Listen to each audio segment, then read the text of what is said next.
What is up, guys? It's Jake from Tvvicethecharm here, and I'm bringing you a quick little video on emeralds and villager trading. Now in this video I'm just going to cover, what in my opinion, and just through playing tons of Minecraft and things like that, in my opinion, what's a good trade with the villager when it comes to emeralds, and how rare emeralds actually are, which will definitely impact how you trade with villagers, because emeralds can be pretty hard to find, and they're one of the rarest. They're even more rare than diamonds and lapis lazuli, so it's hard to find them, and so you want to be careful with the trades that you make. And yeah, so to start off, I'm about to show you what's on the screen right now is a chart depicting the rarity of each ore, and as you can tell, at the very bottom is red, which is emeralds, and it shows how rare they are. And emeralds can only be found in extreme hills biomes and extreme hills edge biomes, which makes them, that's what makes them very rare. So if you ever go mining and you're looking for emeralds, make sure you go into one of those biomes. Now I'm moving on to villager trading and what's good with trading in villagers. Now I just put a few villagers up, a few of them have good trades, a few of them have bad trades. They're just, quick examples to show you what's good and what's bad when it comes to trading with villagers. The first one, as you can tell, he has the purple, which I believe is the priest, or I'm not quite sure about that one, but they have different names. Like there's like the cook, and then there's the blacksmith. This is the cook.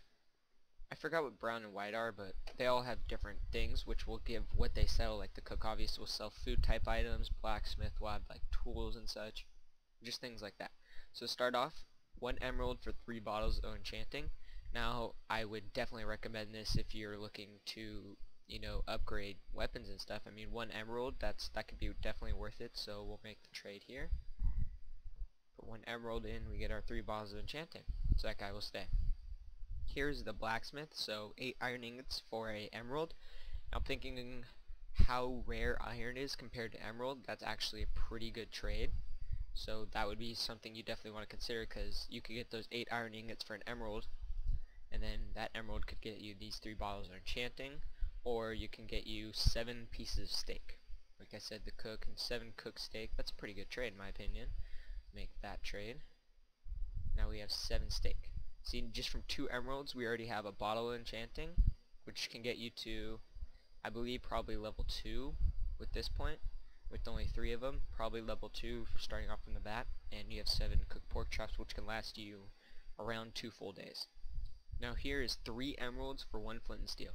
In my opinion, flint steel is pretty easy to make. It's 1 piece of steel and 1 piece of flint, which you'll find just building your cave down to go mining. So 3 emeralds for that. That's definitely a bad trade, so we'll get rid of that villager. Here is 3 emeralds for 1 bookshelf. Now that just depends. This trade depends on how hard, in your opinion, it is to make a bookshelf. It's say you don't have a wheat farm, and well, I mean, if you're gonna need a bunch of bookshelves, you might as well have a wheat farm. But 3 emeralds for that's just a personal opinion. Depends on what you're looking for. In this last blacksmith, 6 emeralds for 1 iron axe. That is definitely nowhere near a good trade. Iron and sticks are not the hardest things to find.